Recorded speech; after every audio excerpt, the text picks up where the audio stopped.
que j'observe en tant que défenseur des droits, c'est, je dirais, une dégradation, une banalisation des difficultés d'accès aux droits. Évidemment, c'est quelque chose qu'on dénonce déjà depuis plusieurs années, mais je vois une forte aggravation et cette banalisation. Comment elle se manifeste ?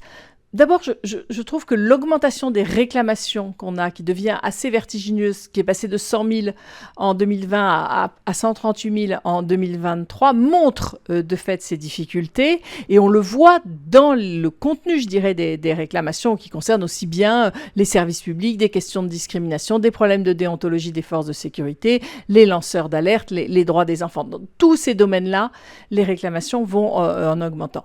Et puis la deuxième partie de ce que... Donc une forme de banalisation, finalement, des difficultés d'accès aux droits et des atteintes aux droits.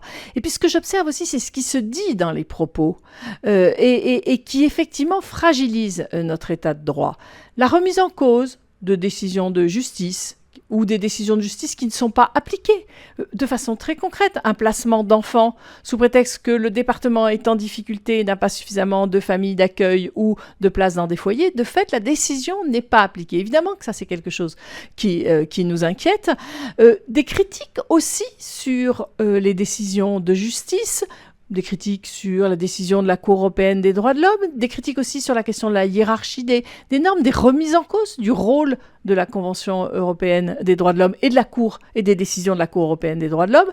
Tout ça fragilise notre état de droit et c'est par le respect des droits qu'on crée de la cohésion sociale, qu'on fait démocratie. Et c'est ça qu'il faudrait réussir à faire comprendre à l'ensemble de la société, c'est quel gain on a à ce que les droits des personnes soient respectés, leurs droits fondamentaux soient respectés. Qu'est-ce que c'est d'ailleurs aussi que ces droits fondamentaux ? Honnêtement, quand il y a un arrêté qui est pris pour interdire des distributions alimentaires dans le nord de Paris, mais comme atteinte aux droits fondamentaux, c'est pour moi effrayant.